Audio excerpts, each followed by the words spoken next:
நம்ம இப்போ இந்த வீடியோவில் என்ன பார்க்க போகிறோம் அப்படின்னா யூஜிசி நெட் காமர்ஸ் பேப்பர் 2ல் டிசம்பர் 2022ல் ஷிஃப்ட் 2ல் கேட்ட கொஷின்ஸ் தான் இப்போ பார்க்க போகிறோம். எஸ் ப்ராப்ளம் பார்க்கலாமா? ஓகே பாருங்கள். X and Y are partners sharing profit and losses in the ratio of 3:2. They admit Z as a new partner with 1/5 share in the profit. Calculate the new profit sharing ratio of the partner. பார்த்தீங்கன்னா இதே மாதிரி ratio கண்டுபிடிக்கிற problem தான் நம்ம ப்ரீவியஸாக பார்த்த question பேப்பர்லேயும் கேட்டிருந்தாங்க.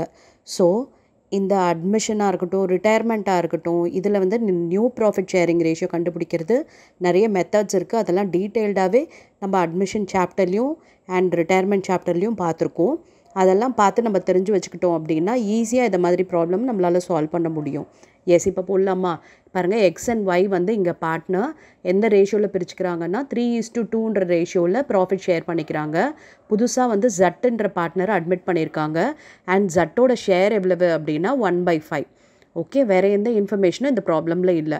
So இதை மாதிரி அதாவது ஓல்டு ரேஷியோ கொடுத்துட்டு அண்ட் நியூ பார்ட்னரோட ஷேர் மட்டும் கொடுத்துருந்தாங்கன்னா நம்ம என்ன அசியூம் பண்ணணும் இங்கே அப்படின்னா டோட்டல் ப்ராஃபிட்டை 1 அசியூம் பண்ணி அது மூலமாக தான் நம்மளால் வந்து என்ன கண்டுபிடிக்க முடியும், நியூ ப்ராஃபிட் ஷேரிங் ரேஷியோ கண்டுபிடிக்க முடியும். எஸ் போடலாமா இப்போ? ஓகே பாருங்கள், ஓல்டு ரேஷியோ எழுதியாச்சு 3:2. அதில் ஜட்டோட ஷேர் எவ்வளவு அப்படின்னு பார்த்தீங்கன்னா 1/5. ஓகே, இப்போ இந்த ஜட்டோட ஷேர் 1/5ன்னு சொல்லிட்டாங்க.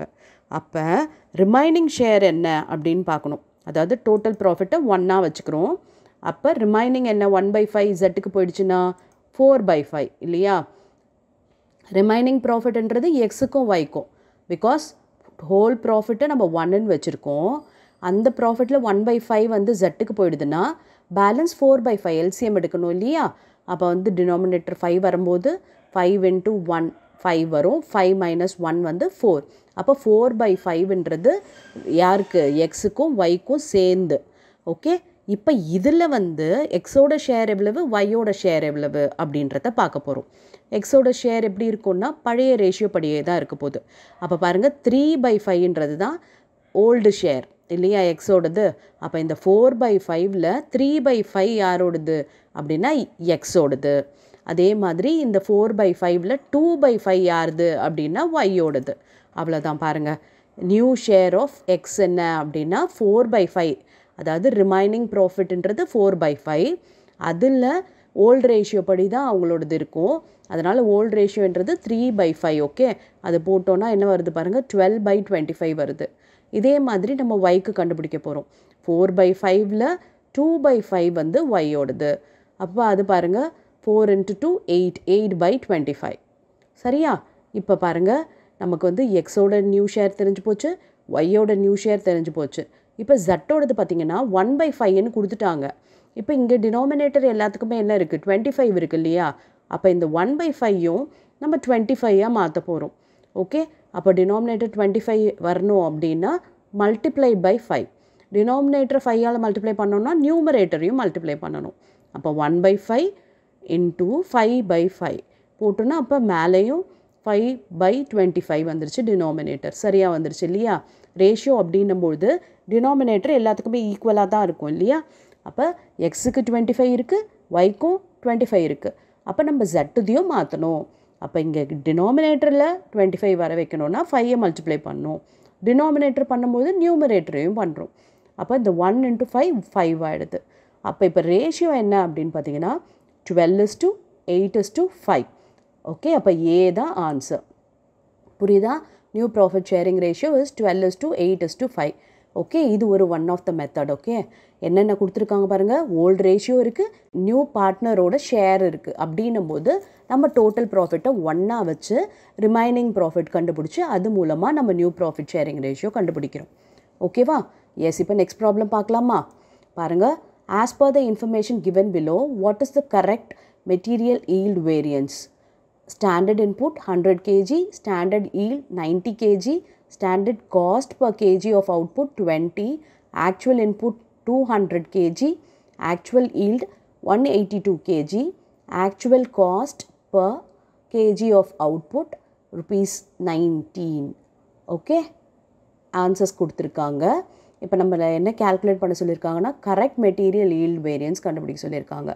அப்போ அதுக்கு வந்து நம்ம ஃபார்முலா என்ன அப்படின்றத பார்ப்போம். பாருங்கள், மெட்டீரியல் ஈல்டு வேரியன்ஸ்க்கு yield variance into standard cost per KG of output.